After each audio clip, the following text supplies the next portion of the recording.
चलिए दोस्तों, identify the name of the reaction of following. ये बहुत रेयर क्वेश्चन है, ऐसा पूछने के तो चांसेस भी बहुत कम, आप अंदाज़ा भी नहीं लगा सकते, ऐसा क्वेश्चन है ये। यहाँ क्या है, तो NO2 ग्रुप जो है वो कीटोन में कन्वर्ट हुआ, कार्बोनिल ग्रुप में कन्वर्ट हुआ है, सॉरी, और कोई है चीज़ नहीं, बाकी सब कुछ सेम है। जो NO2 ग्रुप है उसको कार्बोनिल ग्रुप में कन्वर्जन हुआ है। तो NO2 ग्रुप अगर कार्बोनिल ग्रुप में कन्वर्जन हो रहा है, ओके, किसकी प्रेजेंस में, तो ये है बेस, और फिर इसके बाद इथेनॉल इसके अंदर है और कोल्ड कंडीशन दी है विथ KMnO4।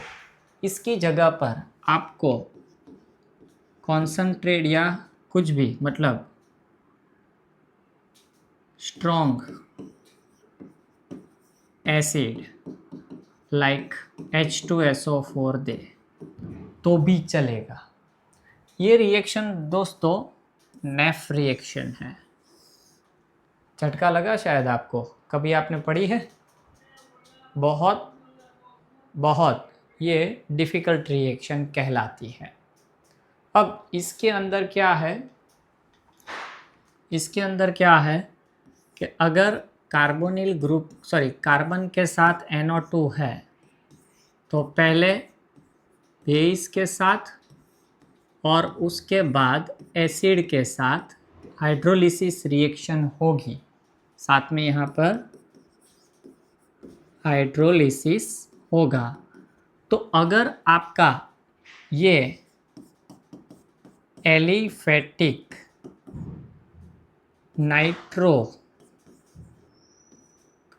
कंपाउंड है, एलिफेटिक नाइट्रो कंपाउंड, अब इसके अंदर तीन तरीके से हम गिन सकते हैं कि प्राइमरी, सेकेंडरी और टर्शरी।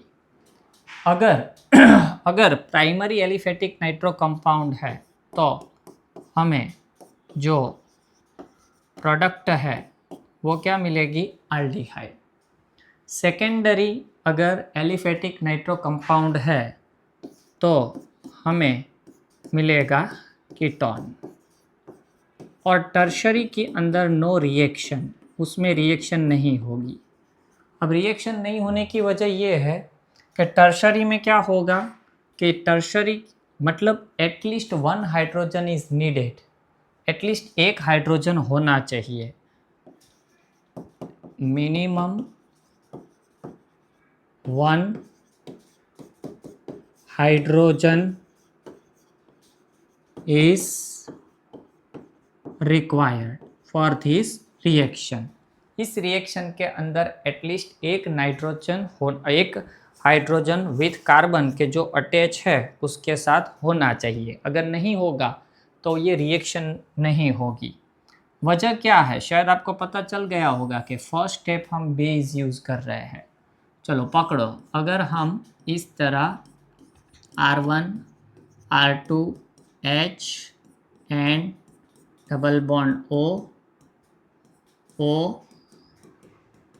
माइनस और यहाँ पर प्लस, मैं जानबूझ के सेकेंडरी एलिफेटिक ले रहा हूँ, सेकेंडरी एलिफेटिक नाइट्रो कंपाउंड ले रहा हूँ। क्यों? क्योंकि हमें जो रिएक्शन पूछा है वो, मैं फिर भी आपको बता दूंगा कि ये कैसे आया अगर ना समझ में आया तो।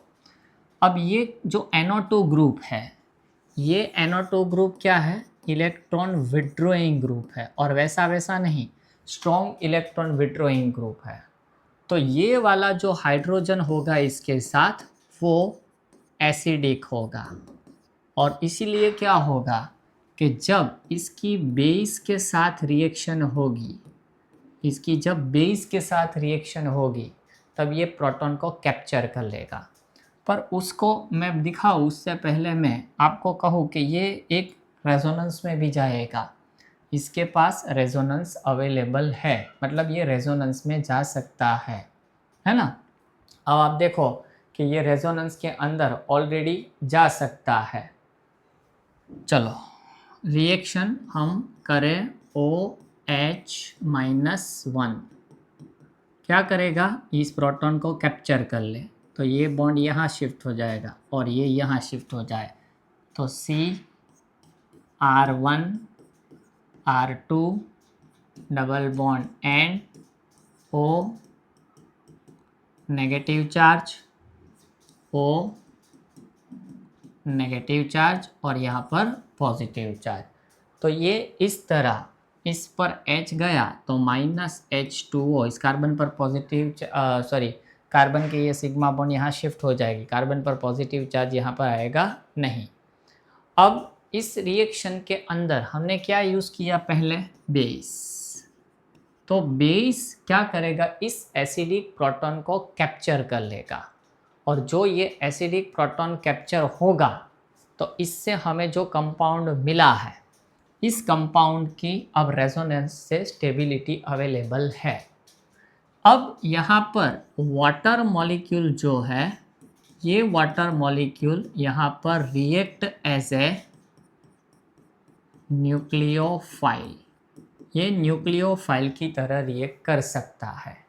तो होगा क्या कि सपोज़ ये यहाँ अटैक करे तो ये वाला बॉन्ड ऑक्सीजन पर शिफ्ट हो जाएगा, तो हमें क्या मिलेगा, COH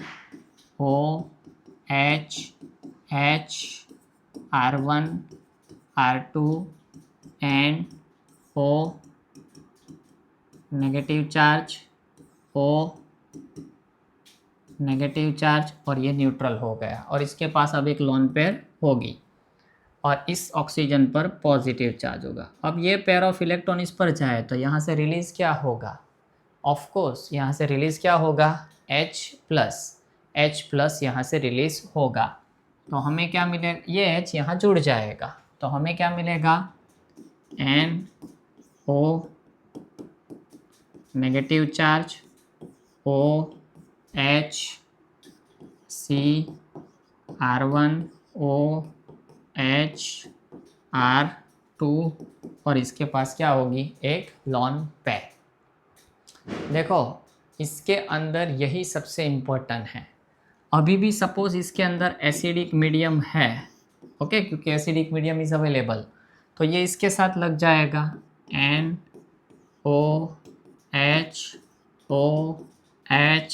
CR1OH R2।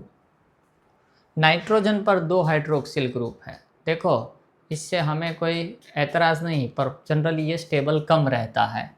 तो क्या होगा, यहाँ से वाटर मॉलिक्यूल भी एलिमिनेट होगा और कार्बन ऑक्सीजन डबल बॉन्ड में कन्वर्ट हो जाएंगे, ओके। और इसकी बाई प्रोडक्ट कह दो, मुझे उसमें जाना नहीं है, पर नाइट्रस ऑक्साइड N2O ये बाई प्रोडक्ट है, पर कन्वर्जन किस में हुआ, कीटोन। क्या मिला हमें, कीटोन मिला। तो ये इसकी इम्पोर्टेंट रिएक्शन है, ओके।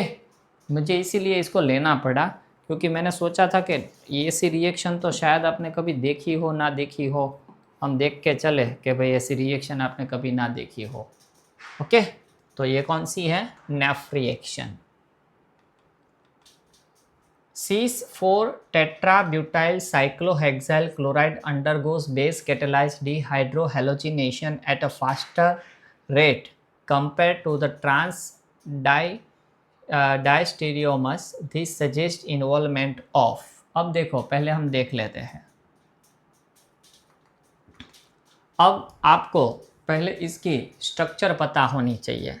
तो cis4 tertiary butyl cyclohexyl chloride ये हमें दिया है, ओके।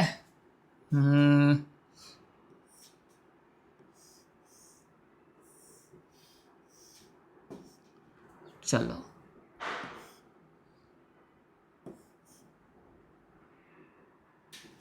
देखो नाम क्या दिया है इन्होंने, 4 टर्शरी ब्यूटाइल साइक्लोहेक्साइल क्लोराइड। अब हमें जो है टर्शरी ब्यूटाइल दिया था तो मैंने टर्शरी ब्यूटाइल लिख दिया है कि इसकी रिस्पेक्ट में क्लोरोहेक्साइल की रिस्पेक्ट में 4th पोजीशन पर। तो अगर ये 4th पोजीशन है तो 4 3 2 1 क्लोरीन यहाँ सपोज अवेलेबल है। अब आपको ये भी पता है कि ये दो तरीके से पॉसिबल है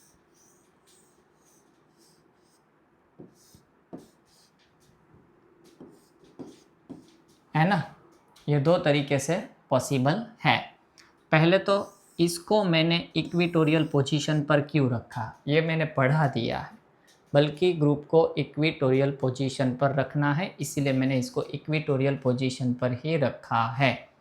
अब ये दो चांसेस है हमारे पास, तो अब H यहाँ भी होगा, H यहाँ भी होगा, H यहाँ भी होगा, इसका H यहाँ भी होगा, इसका H यहाँ भी होगा, और ये H यहाँ भी होगा। और रिएक्शन इसने क्या कहा है, बेस कैटेलाइज डिहाइड्रोहेलोजिनेशन। अब देखो डिहाइड्रोहेलोजिनेशन रिएक्शन, मैंने आपको कहा था कि अगर हमारा हाईली सब्सटीट्यूटेड रिएक्शन हो, ओके, हाईली सब्सटीट्यूटेड, तो चांसेस है कि वो E2 में जा सकता है।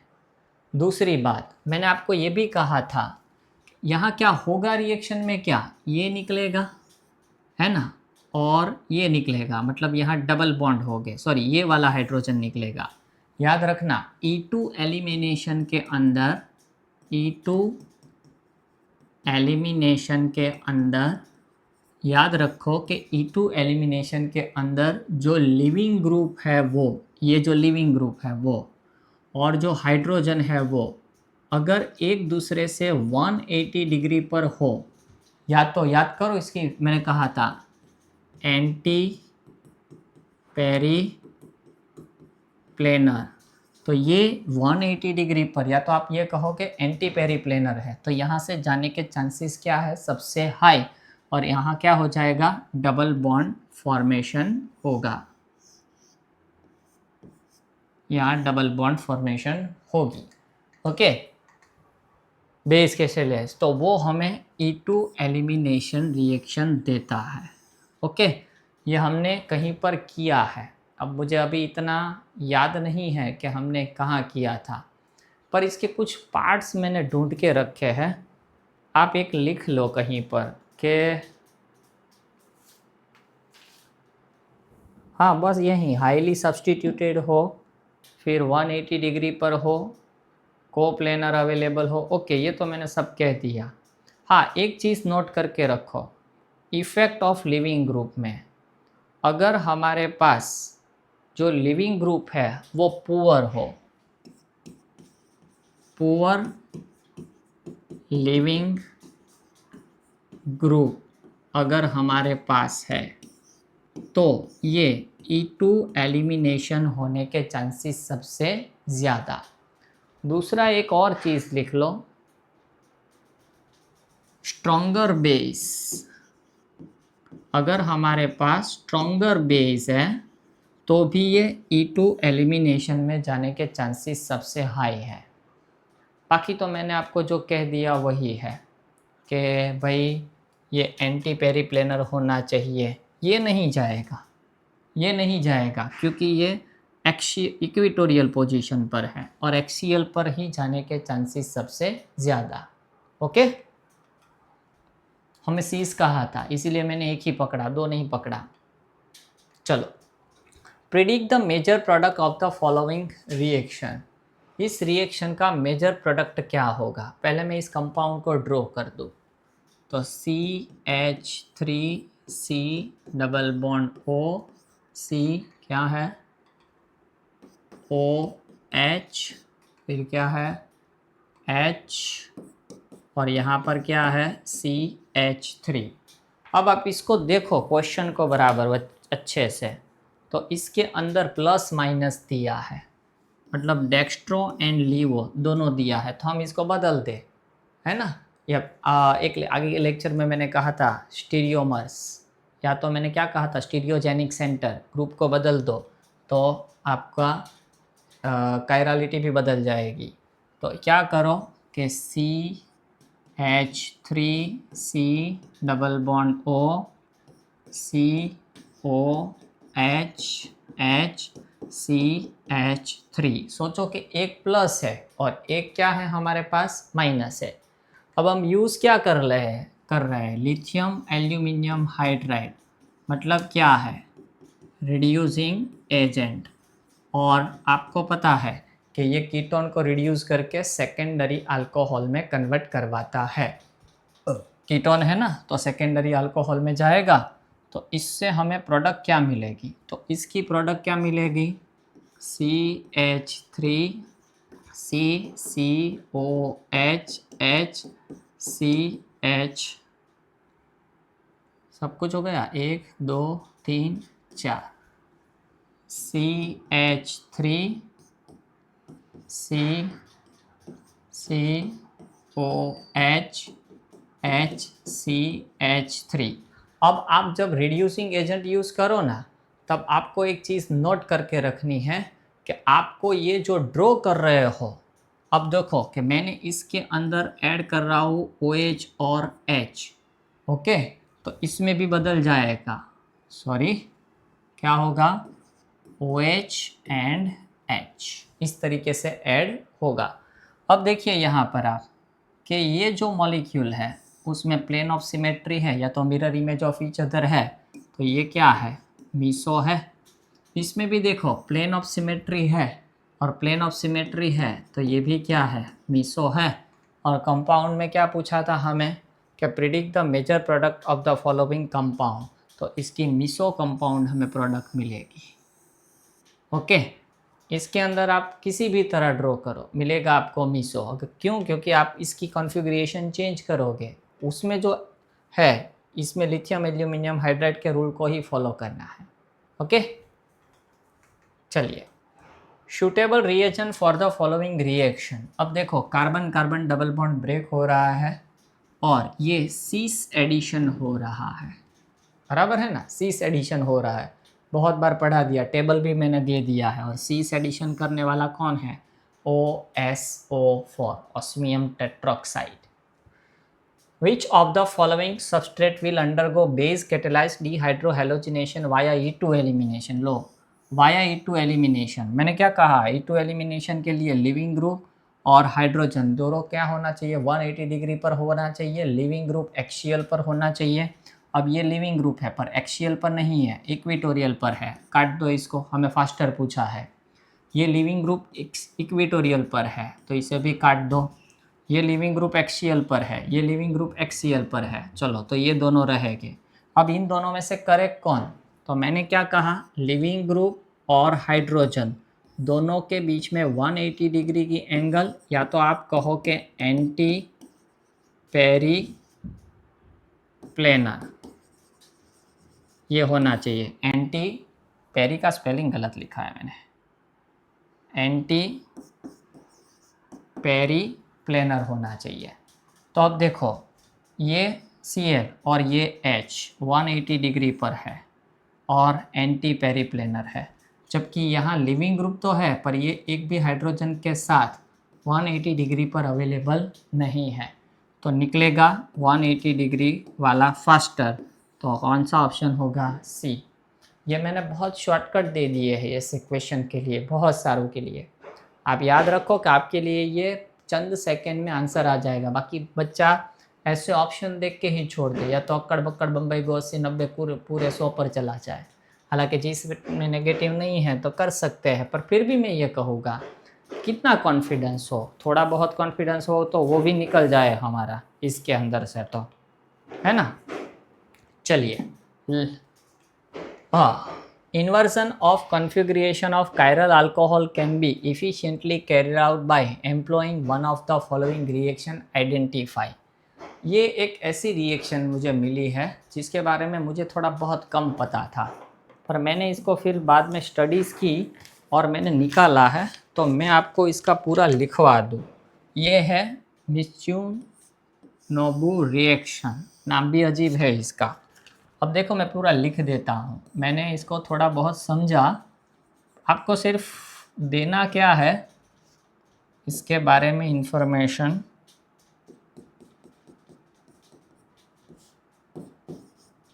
R1 R2 कर देते हैं। अब देखो ये हमें R1 R2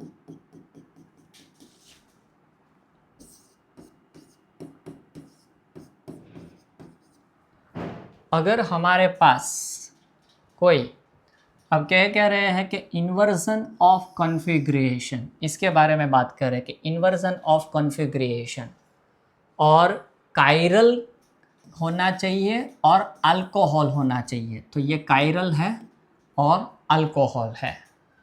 can be efficiently carried out, इसके अंदर आपको ट्राइफिनाइल फॉस्फाइन PH3P, इसको डाई इथाइल एजो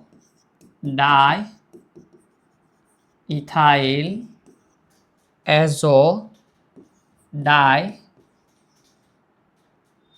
कार्बोक्सिलेट, जिसको शॉर्टकट में DEAD के नाम से भी जाना जाता है। ओके, इनकी reaction carboxylic acid suppose R3C double bond OH के साथ होगी तो ये आपको क्या देगा, इन्वर्जन ऑफ कॉन्फ़िगरेशन। इसकी जो कॉन्फ़िगरेशन होगी वो चेंज हो जाएगी और ये वही है मित्सुनोबू रिएक्शन। पूरा नाम भी सुनो तो ऐसा लगे कि न जाने कहाँ से उठा के लाए थे। ज़रा याद रखना। और किस में कन्वर्ट हुआ, ये एस्टर में कन्वर्ट हो रहा है। ओके, इससे हमें क्या मिल रहा है, एस्टर। ये मुझे पूरी पता नहीं थी। चलो, trans 2 butene on treatment with Br2 acetic acid and osmium tetroxide gives 2,3 osmium tetroxide. कितनी बार करवाया, 2,3 di bromobutane 1 and 2,3 butanediol respectively. तो वो क्या होगी, रेसेमिक मिसो। ओके, ऐसा ही पूछा है। अब देखो इसकी reaction C double bond C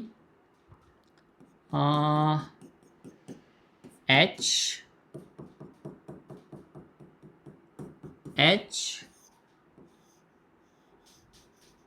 CH3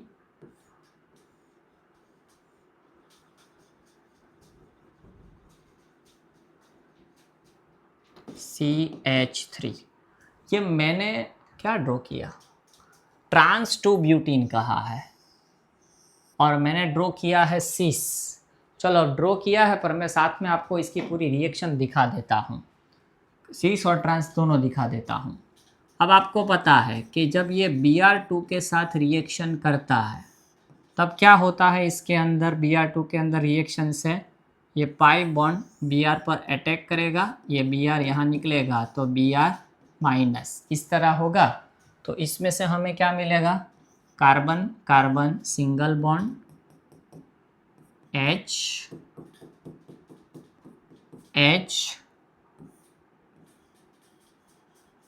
CH3 और यहाँ Br अटैच होगा और positive charge.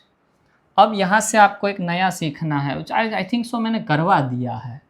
Br minus attack करेगा, Br माइनस अटैक करेगा, या तो इस पर अटैक करेगा या तो इस पर अटैक करेगा। मतलब हमारे पास कितने रास्ते हैं अवेलेबल, हमारे पास 2 रास्ते अवेलेबल हैं। ओके, चलिए, अगर हम ये सोचें कि ये A पथ है और ये B पथ है तो A और B की 2 अलग अलग प्रोडक्ट होगी। अब देखो, सपोज ये यहाँ अटैक करेगा तो कार्बन कार्बन सिंगल बॉन्ड, ये H as it is, methyl group as it is CH3 और ये Br यहाँ अटैच होगा, ये हाइड्रोजन एज इट इज, ये मिथाइल ग्रुप भी एज इट इज।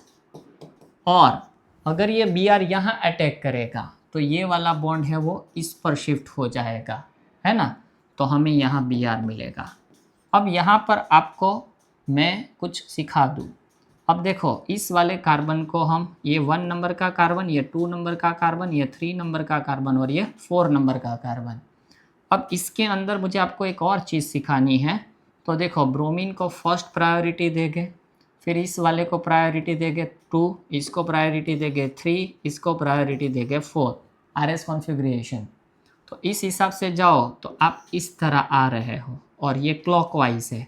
क्लॉकवाइज है मतलब ये क्या है R, तो इसे हम कहेंगे सेकेंड नंबर पर जो है वो 2R है। ओके, चलिए अब इसमें आ जाते हैं। अगर ये BR यहाँ अटैक कर रहा है, ओके, तो क्या मिलेगा C, ये हमारा H, ये हमारा CH3, ये हमारा H, ये CH3। अब देखो ये BR यहाँ अटैक कर रहा है, तो BR यहाँ अटैच होगा, तो ये वाला बॉन्ड यहाँ पर शिफ्ट होगा और BR यहाँ जाएगा, है ना। अब चलो RS कॉन्फ़िगरेशन डिसाइड करते हैं। ये नंबरिंग एज इट इज़ 1 2 3 और 4। चलो RS कॉन्फ़िगरेशन के लिए हम नंबरिंग करते हैं। तो ये 1 नंबर, ये 2 नंबर, ये 3 नंबर और ये 4 नंबर पर आएगा। अब देखो 1 2 3 क्या हो जाएगा, एंटी क्लॉकवाइज, और एंटी क्लॉकवाइज है तो ये क्या होगा S। ओके, मैंने इसमें एक का ही निकाला, दोनों का निकालना है। हाँ, अब देखो इसका 1 नंबर, इसका 2 नंबर, इसका 3 नंबर और इसका 4 नंबर। तो इसमें 1 2 3 ये भी क्लॉकवाइज है, तो 3R मतलब 2R 3R, दोनों RR हमें मिल रहे हैं। दोनों हमें क्या मिल रहे हैं, RR। इसमें हमने इसका नंबरिंग किया, ये क्या हुआ 3S। इसमें भी कर लेते हैं 1, ये होगा 2, ये होगा 3, ये होगा 4। तो 1 2 3 ये इसी तरह जा रहा है, तो 2S and 3S, 2R and 3R किस में, सीस कंपाउंड में। इसमें सीस हमें देखना है ट्रांस। चलिए C double bond C, CH3, CH3, H, H। अब Br इसके साथ रिएक्शन करेगा। चलो Br इसके साथ रिएक्शन करे तो क्या होगा, पाई बॉन्ड इस पर, ये बॉन्ड इस पर, तो यहाँ से हमें क्या मिलेगा, Br माइनस निकल जाएगा। चलो तो क्या मिलेगा, C single bond C, H, CH3, CH3, H और यहाँ पर होगा Br प्लस इनके साथ अटैच। अब यहाँ से वापस दो रास्ते हमारे पास हो गए, है ना, A पथ एंड B पथ। ये हम किसके बारे में कर रहे हैं, ट्रांस, जिसके बारे में हमें पूछा था वो वाला ले रहे हैं। चलो अब Br माइनस अटैक करेगा, तो Br यहाँ भी अटैक कर सकता है और यहाँ भी अटैक कर सकता है, A पथ B पथ, तो A और B। चलो ये B यहाँ अटैक करे तो carbon carbon single bond H, CH3, CH3, H। अब ये Br यहाँ अटैच हो रहा है ये वाला, तो ये वाली पेयर यहाँ पर चली जाए तो ये Br इसके साथ अटैच होगा। वापस हमें कॉन्फ़िगरेशन डिसाइड करना है इसका। हाँ, तो ये 1 नंबर, ये 2 नंबर, ये 3 नंबर और ये 4 नंबर। तो अब देखो क्या होगा, 1 2 3 इस तरह आ रहा है, 1 2 3 क्लॉकवाइज है ना, तो ये क्या होगा R 2R। इसमें डिसाइड करो, चलो इसमें डिसाइड करो, तो 1, ये 2 पूरा ग्रुप 2, ये 3 और ये 4। चलो 1 2 3 ये क्या है, क्लॉकवाइज। क्लॉकवाइज होगा मतलब R, बट यहाँ R कैंसिल करके हम किस में कन्वर्ट करेंगे, S, मतलब 3S होगा। चलो क्यों इस बार मैंने R2S किया, कोई एक लेक्चर में मैंने करवाया था कि जब वेज पर 4 नंबर आता है तब हमें कॉन्फ़िगरेशन चेंज करना है। और इसीलिए मैंने ये कॉन्फ़िगरेशन चेंज किया। तो एक R है और एक S है, मतलब ये जो आंसर होगा ना उसमें कहीं ना कहीं मिसो लगेगा। चलो बाकी का भी देख लेते हैं, हमें यहाँ तक देखा है तो बाकी का देख ही लेते हैं ना। चलो बी पथ, अब C single bond C H CH3 CH3 H। चलो अब ये बॉन्ड यहाँ लग रहा है Br, तो ये वाला यहाँ जाएगा तो इसके साथ Br अटैच होगा। चलो अब वापस हमें नंबरिंग करनी है, नंबरिंग कर लेते हैं हम। तो 1, ये पूरा ग्रुप 2, ये 3 और ये 4, तो 1 2 3 एंटी क्लॉकवाइज S, तो 2 पर S मिल रहा है। चलिए 3 नंबर का डिसाइड करते हैं हम। तो ये 1, ये पूरा ग्रुप 2, ये होगा 3 और ये होगा 4, तो 1 2 3 4 anti clockwise S, but S को कैंसिल करके हम किस में ले जाएंगे R, क्यों? क्योंकि वेज पर अवेलेबल है 4 नंबर, तो 3R। तो इसका मतलब ये जो है वो क्या है, मीसो है, और ये भी क्या है, मीसो। मीसो बहनों वाला नहीं है। हाँ, तो अभी तो मैं आंसर में ढूंढूँ ना तो मुझे मीसो तो दिख रहा है। यस, जो फर्स्ट कंपाउंड है वो क्या है, मीसो।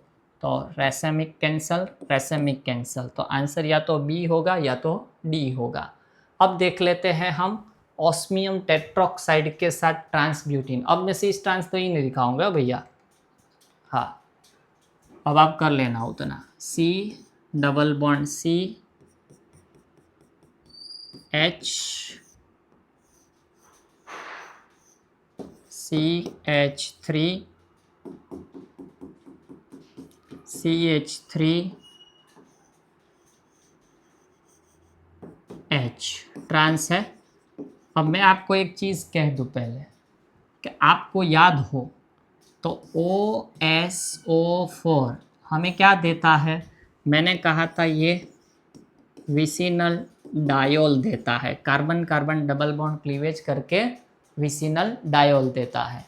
दूसरा मैंने ये कहा था आपको कि वो सीन एडिशन होगा, सीन एडिशन मतलब एक ही साइड पर एडिशन होगा। तो अब मैं ये कहूँ कि आप सब कुछ छोड़ दो, सब कुछ छोड़ दो और इसे आप इस तरह पकड़ो, इस तरह पकड़ो, और फिर इसकी सोहर्स प्रोजेक्शन से आप इसकी करो ट्राई। ये है ना, मैं आपको कह दूँ कि ये जो है वो मिरर इमेज है, देखना है तो देख लो। C, इसको ऊपर ले जाओ CH3 और इसको भी ऊपर ले जाओ, तो इतना मैंने लाइन में पकड़ लिया है ना। जो लेफ़्ट है वो लेफ़्ट, जो राइट है वो राइट। H सॉरी H के साथ OH है क्या, यहाँ पर OH, ये OH और ये OH, तो ये क्या है, प्लेन ऑफ सिमेट्री अवेलेबल है, तो ये भी क्या है, मीसो है। ओके, इसका मतलब ये हुआ कि हम ये क्या मिलेगा हमें, मीसो 1 और 2, ये नहीं आएगा। ओके, चलिए मिलते हैं नेक्स्ट।